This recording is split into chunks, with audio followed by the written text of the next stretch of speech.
He was iron, in will and in hand.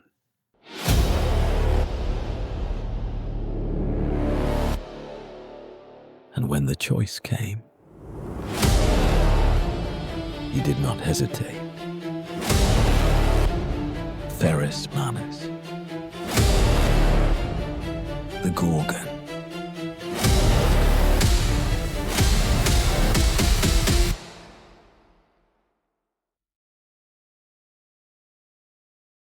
You know what's quietly remarkable about Ferrus Manus? In a heresy full of complicated falls and agonizing choices and Primarchs who took years to become what they became, Ferrus Manus was asked once. Fulgrim came to him, made the case, and Ferrus said no. Not after deliberation, not after a long internal struggle, not after being broken by specific circumstances or worn down by specific pressures. He looked at what was being offered and he refused it, immediately and completely, in the way that you refuse something when the answer is so obvious that the question itself is almost an insult. And then he died for it. He was the first Primarch to fall in the heresy at Istvaan V, killed by the brother he had refused to follow and whose corruption he had recognized and rejected. His death is one of the defining moments of the Horus Heresy, not because of what it did strategically, though that was significant, but because of what it meant. The heresy had been a thing of conspiracy and preparation and slow corruption. Ferrus Manus was the moment it became irreversible, the first Primarch dead, the first acknowledgement that this was not something that could be undone. He is remembered primarily as Fulgrim's victim. That is not wrong exactly, but it is incomplete. Ferrus Manus was a great deal more than the thing Fulgrim killed at Istvaan V. He was one of the most capable craftsmen among the Primarchs, a commander of genuine tactical brilliance, and a man whose relationship to excellence was entirely different from Fulgrim's. Not the pursuit of beauty, not the hunger for sensation, but the satisfaction of function, of things that worked because they were built correctly, of problems solved by the correct application of the correct tool. He was iron, in his hands, literally, in his will, completely. And when the heresy came for him, he was exactly what he had always been, which was the kind of person who does not waver when the answer is clear. This is his story.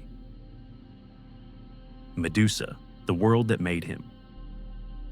Ferrus Manus was found on Medusa. Medusa was not a hospitable world.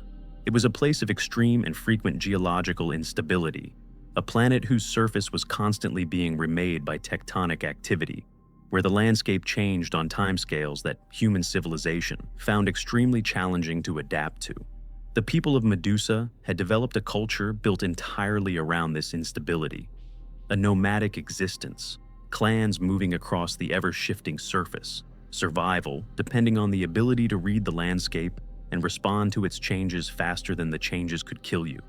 They were hard people on a hard world, and they had been hard for a very long time. The technology they used was their own, developed from the materials their planet provided, maintained and improved by the craftsmen that every clan depended on for survival. And on Medusa, a good smith was not a luxury.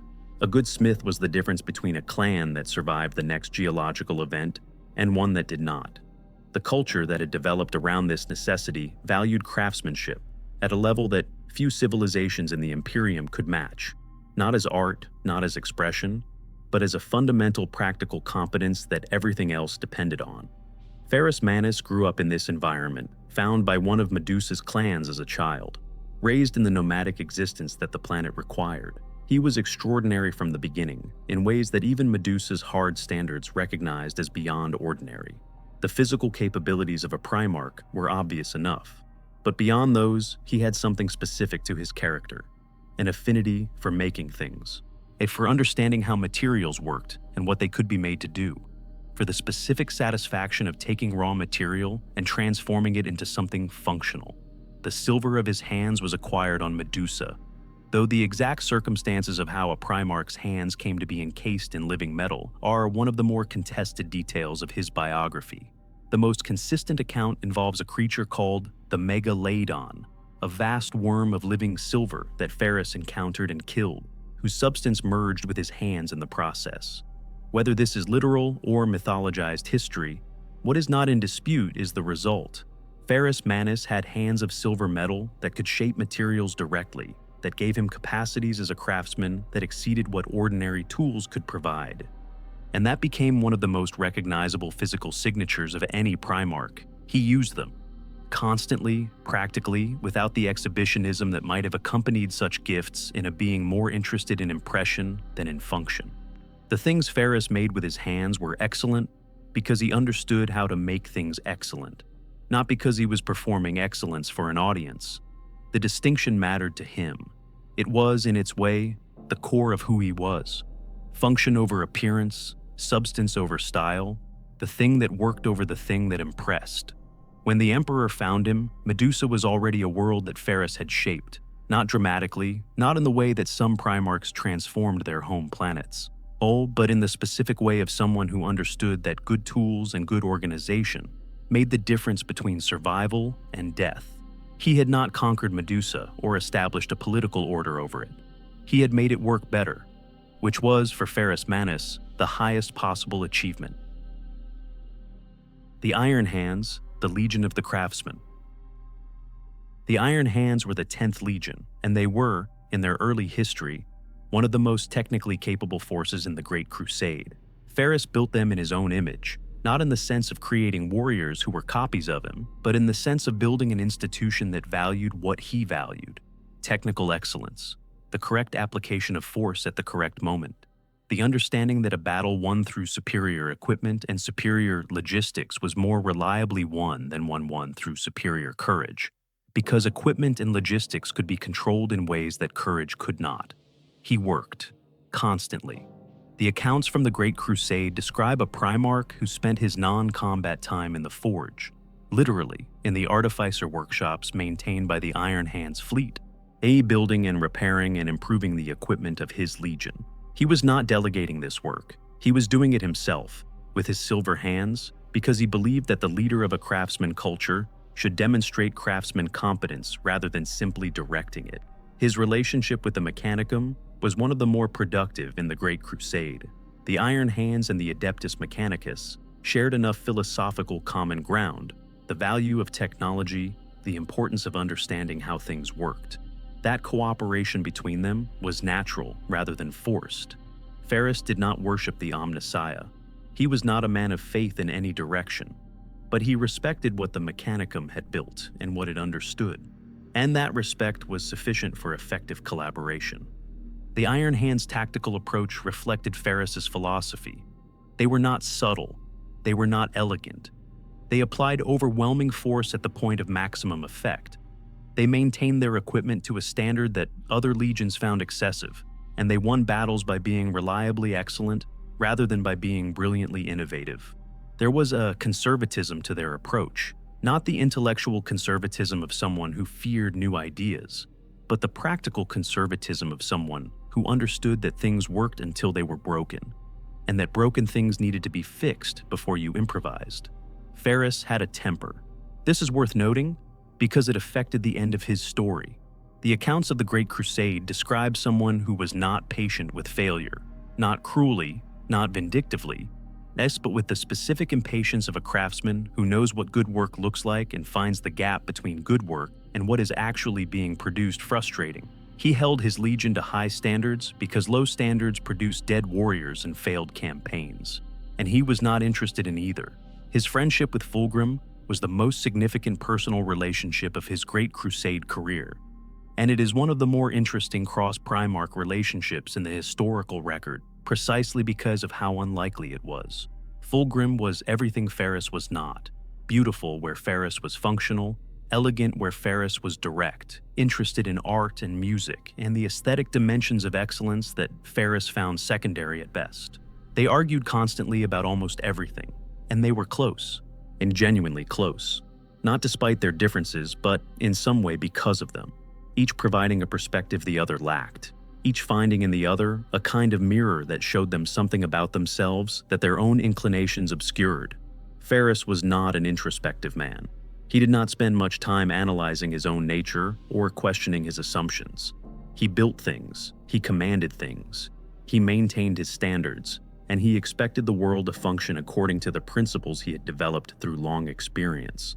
The friendship with Fulgrim was one of the few relationships in his life that required him to think about things from a perspective other than his own. He valued that, even when he argued against it.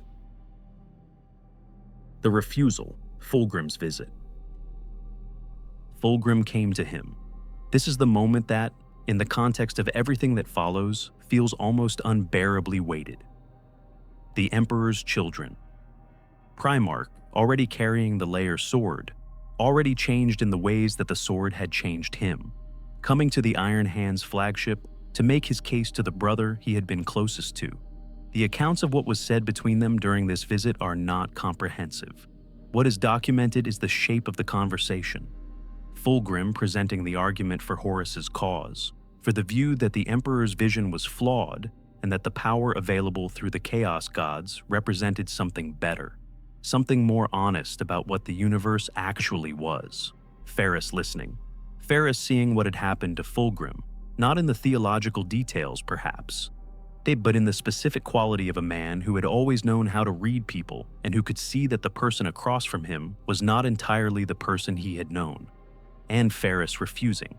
There is an account that describes Ferrus becoming angry during this conversation, not the cold measured refusal of someone maintaining diplomatic distance, but the specific fury of someone watching a friend present arguments that the friend should know are wrong, in a manner that suggests the friend no longer entirely knows that they are wrong.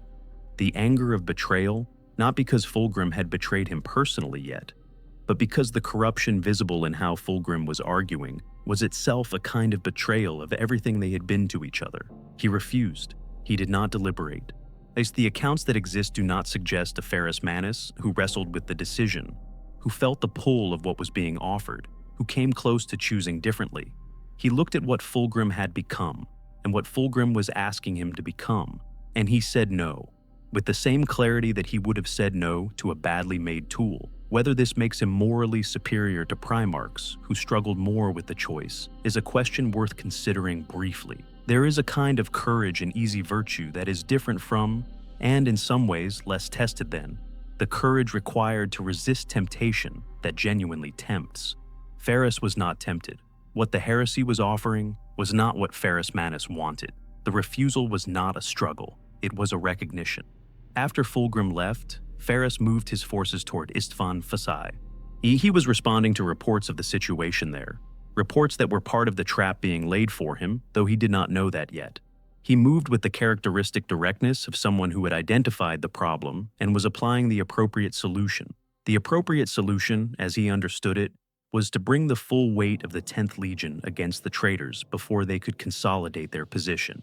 He was partly right about the strategic logic. He was entirely wrong about the tactical situation awaiting him. Istvaan V, the Dropsite Massacre.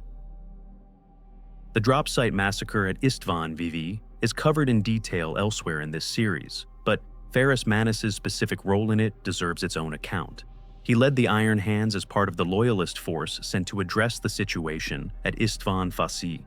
3 legions in the first wave, 3 more in the second. The plan was for the first wave to establish a beachhead, the second wave to reinforce, and the combined force to bring overwhelming strength to bear against whatever traitor resistance was waiting. The second wave was the trap. The legions in the second wave, the Word Bearers, the Night Lords, the Alpha Legion, the Iron Warriors, were themselves traitors, and they turned on the first wave at the critical moment, transforming what should have been a reinforcement into a massacre. Ferrus Manus led the Iron Hand's spear tip, the most aggressive, fastest-moving element of the Loyalist first wave, pressing deep into the traitor lines rather than holding a consolidated position. This was characteristic of him. The tactical logic was sound: hit hard and fast, break the traitor formation before the numbers could tell, create the kind of fluid engagement where the Iron Hand's technical excellence would count for more than the traitors' numbers. What he did not know was that the traitors had prepared the ground specifically for this.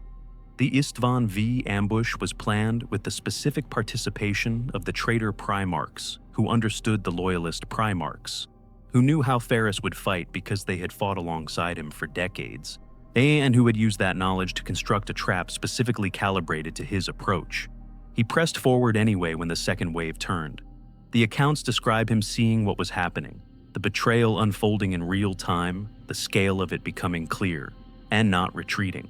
Whether this was tactical judgment, the specific fury of a man who had just had his worst suspicions confirmed, or the pride of a Primarch who did not easily admit to situations he could not fight through, the accounts do not entirely agree on. He faced Fulgrim.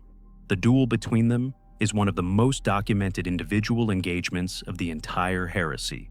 Two Primarchs who had been the closest of friends, who had argued and collaborated and known each other for decades. A meeting on a battlefield that had been constructed specifically to be the end of one of them. The accounts describe a fight of extraordinary intensity, not the cold precision of combatants executing doctrine, but the specific violence of two people who understood each other completely and were using that understanding to try to destroy each other. Fulgrim fought with the Layer's sword. The corruption in the blade was fully active, the demon that had been working on Fulgrim for months, present in every aspect of how he fought. He was no longer entirely Fulgrim, or rather, he was Fulgrim with something added that had no business being there, something that used Fulgrim's knowledge and skill and understanding of Ferrus in the service of ends that Fulgrim himself might not have chosen. Ferrus fought with the direct violence of someone who had been building to this moment since Fulgrim had come to his ship to make his corrupted argument. The anger was there, the grief was there, the specific fury of a man who had looked at his closest friend and seen what that friend had allowed himself to become, and who was now paying the price for having refused to follow the same path. Fulgrim won. The demon in the sword was the difference. Ferrus Manus was a better warrior than the corrupted Fulgrim in any straightforward accounting of their capabilities. What he was not was capable of fighting both Fulgrim and the entity that had embedded itself in the Layer blade, and that used Fulgrim's knowledge of him against him with the inhuman patience of something that was not limited by the emotional turbulence that affected both warriors. Fulgrim hesitated at the end. The accounts are clear on this. There was a moment where the blade was poised and Fulgrim, the real Fulgrim, the part of him that still existed and still recognized what he was doing, hesitated. The demon did not hesitate. Ferrus Manus was the first Primarch to die in the Horus Heresy. He died on Istvaan V, killed by his closest friend's corrupted hand, having refused the offer that might have saved his life, and having chosen instead the clarity that had always defined him. The Iron Hands recovered his body. His head they did not recover. What Fulgrim did with it in the days after Istvaan V is one of the more disturbing details of the heresy's aftermath, and it speaks to how completely the demon had replaced whatever remained of the Fulgrim who had once been Ferrus's closest friend.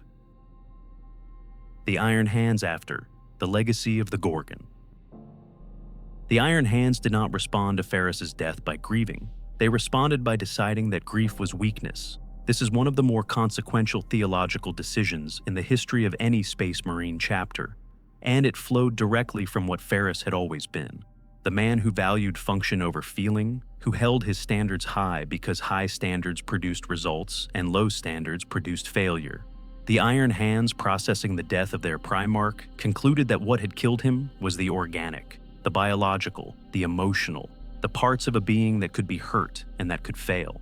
They began cutting those parts away. The Iron Hands tradition of bionic replacement, which existed before Istvaan V as a practical response to battlefield damage, became after Istvaan V a philosophy, an ideology.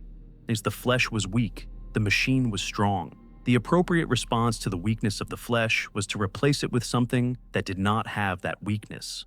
Ferrus's silver hands, which he had borne as a mark of his encounter with the Medusan creature, became retroactively the model for what the Iron Hands thought humanity should aspire to. Whether Ferrus would have agreed with this interpretation of his legacy is one of the interesting counterfactuals of his story. He valued his craftsmanship, he valued his hands, but the silver was not something he had chosen. It was something that had happened to him, and the philosophical leap from his hands to a wholesale ideology of flesh rejection is one that the man himself never made. He replaced damaged components when they could not be repaired. He did not consider damage to the organic components of a warrior to be philosophically different from damage to the mechanical ones. The Iron Hands after Ferrus became something he might not have entirely recognized. Not worse as warriors, They remained formidably capable, not less loyal. Their loyalty to the Imperium remained absolute, but colder, more clinical, more willing to accept casualties as data points in a tactical equation rather than as losses that carried emotional weight. They also, in the decades and centuries after Istvaan V, developed a specific relationship to the memory of their Primarchs, one that involved cycles of self-recrimination and the return of repressed emotional responses to his death that the chapter's founding ideology had declared weakness, but that kept surfacing anyway. That the Gorgon's death left a mark on the Iron Hands that their own philosophy made it very difficult to process, and the difficulty of that processing shaped the chapter for 10,000 years. Ferrus himself remained lost. His gene seed, his body, his physical legacy, all of these were incorporated into the chapter he had built.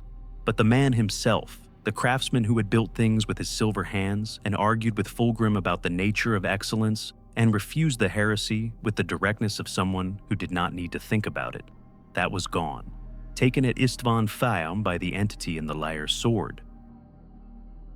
Who Ferrus Manus was, the iron and what it cost.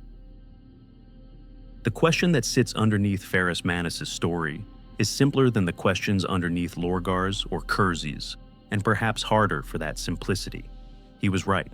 He was right to refuse. He was right to recognize what Fulgrim had become and to say no to it without hesitation. The clarity that defined his entire life, the craftsman's directness, the refusal to overcomplicate things that were not complicated, served him perfectly in the moment that mattered most, and it killed him. Not because being right was wrong, not because his clarity was a mistake, but because being right in the heresy's opening phase, before the full scale of the betrayal had been revealed, before the trap at Istvaan V had sprung, meant being in the wrong place at the wrong time with the wrong information. That he died not because he was weak, but because he was direct. Because he moved against the enemy immediately with his characteristic force without waiting to understand the full shape of what was being done to him. The Iron Hands who survived him concluded that what had killed him was weakness. The weakness of the organic, the flesh, the emotional. They were wrong about the diagnosis. What had killed Ferrus Manus was not weakness. It was the specific vulnerability of a man whose greatest strength, his directness, his refusal to overthink, his willingness to move immediately against problems, was used against him by enemies who understood that strength and had prepared for it. That is not the same thing as weakness. That is the cost of a particular kind of excellence. The craftsman's philosophy, function over form, and substance over style, the thing that works over the thing that impresses, served him throughout his life and in the final choice he made. He looked at what was being offered and he recognized it as something that did not work, that was built wrong at the foundation, and he refused it. He was right. He paid for it. Those two facts do not contradict each other. Fulgrim survived the heresy and became a demon prince. Ferrus Manus did not survive and did not become anything other than what he had always been. Whether that is a tragedy or a different kind of victory is a question the texts leave open. Perhaps both, perhaps neither. Perhaps the question itself is too neat for what actually happened. What is clear is that among the 20 Primarchs, Ferrus Manus is one of the very few who was exactly what he claimed to be. All the way to the end. No hidden depths, no corruption, no slow drift away from the values he had built himself around. He was iron in will and in hand, and when the test came, he did not waver. He was the first to die. He was also, in the clearest possible sense, the last to fall.